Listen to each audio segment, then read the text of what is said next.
نا شکر نا پاک طبعی محبت سے خالی سنگ دل تہمت لگانے والے ضبط بے ضبط تند مزاج نیکی کے دشمن دغا باز ڈھیٹ گھمنڈ کرنے والے خدا کی نسبت عیش و عشرت کو زیادہ دوست رکھنے والے ہوں گے۔ وہ دینداری کی وجہ تو رکھیں گے مگر اس کے اثر کو قبول نہ کریں گے۔ ایسوں سے بھی کنارہ کر۔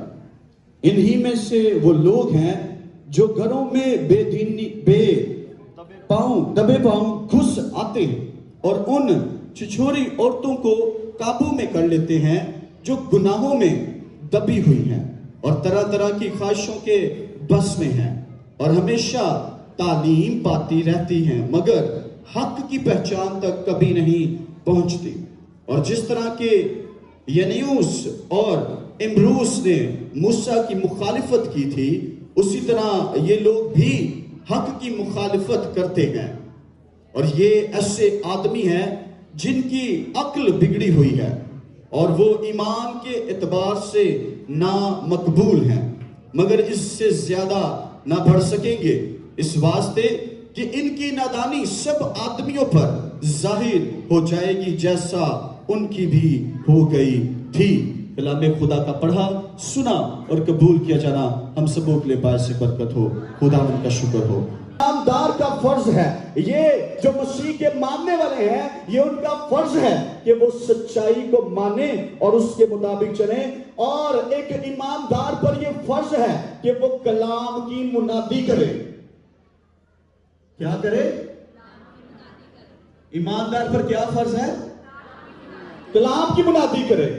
اگر آپ ایماندار ہیں تو یسوع مسیح نے کہا کہ جاؤ سب قوموں میں جاؤ اور جا کر ان کو کیا کرو؟ انجیل کی منادی کرو۔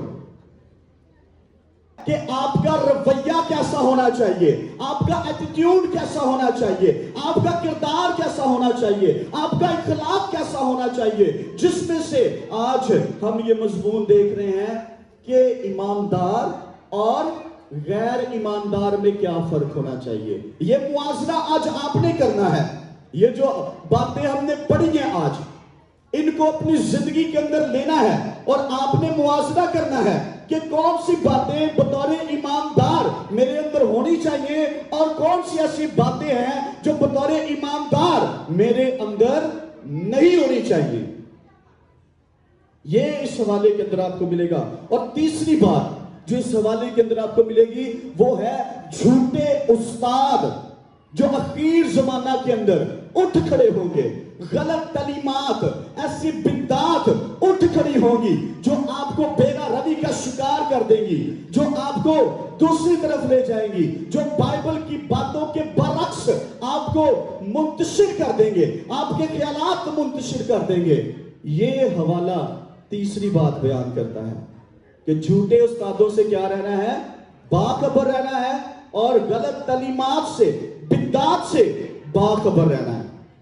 بہت ساری بدعات آج اٹھ کھڑی ہیں، میں نام نہیں لوں گا لیکن آپ جانتے ہیں کہ کون کون سی بدعت آج اٹھ کھڑی ہے۔ بطور ایماندار یاد رکھیے گا کہ میں کس پر ایمان رکھتا ہوں؟ میں باپ، بیٹے اور روح القدس پر ایمان رکھتا ہوں۔ آمین۔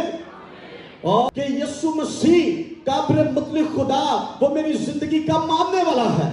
میں تثلیث پر، ٹرینٹی پر ایمان رکھتا ہوں۔ اگر کوئی مجھے یہ کہہ رہا ہے کہ نہیں تین خدا نے، تو مجھے تب بھی جو ہے وہاں پر اس کو سکھانے کی ضرورت ہے کہ تین خدا نہیں ہے، خدا ایک ہی ہے لیکن وہ تین شخصیات رکھتا ہے۔ آمین۔ یہ بدعات ہے جو آپ کے سامنے ہے، بہت ساری بدعات ہے، آپ سب واقف ہیں، لیکن آپ کا ایمان کیا ہے؟ کلام اس چیز کو بڑے واضح طور پر بیان کرتا ہے۔ اس لیے اخیر زمانہ کیا ہے؟ آپ یہ کہہ سکتے ہیں، تھوڑا تھوڑا سا آگے آ جائیں تاکہ پیچھے آنے والوں کو جگہ مل سکے۔ اخیر زمانہ کیا ہے؟ آپ یہ کہیں گے میں تو بچپن سے کلام سنتا آ رہا ہوں، میرے دادا کہہ رہے تھے جی یسوع آنے والا ہے پر ہلے تک نہیں آیا، میرے بڑ دادا کہہ رہے سن یسوع آنے والا ہے پر ہلے تک نہیں آیا۔ آپ چلے گئے نہیں، یسوع نہیں آیا۔ ہم بچپن سے یہ باتیں سنتے آ رہے ہیں، لیکن کلام کیا بیان کر رہا ہے؟ ابھی ہم نے بھائی خرم کے ساتھ مل کر گیت بھی یہ گایا کہ تیرے آنے کا وعدہ کہاں گیا۔ آئیے میرے ساتھ نکالیے گا دوسرا پترس، میں آپ کو دکھانا چاہتا ہوں یہ لکھا کہاں پر ہے اور کیوں لکھا گیا ہے۔ یہ دوسرا پترس اور اس کا 3 باب اور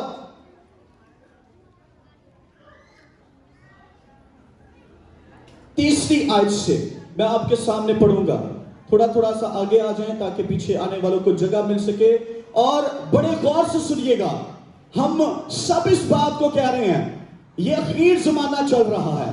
یاد رکھیے گا، مسیح کے مرنے کے بعد جب روح القدس کا نزول ہوا، اعمال کی کتاب سے لے کر جب تک یسوع مسیح نہیں آ جاتا، ہم اخیر زمانہ کے اندر ہیں۔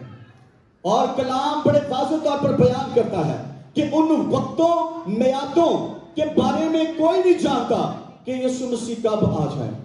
یہ آیت آپ کے سامنے میں پڑھنا چاہتا ہوں، یہ حوالہ پڑھنا چاہتا ہوں کہ سنیے گا یہاں پر کیا لکھا ہوا ہے۔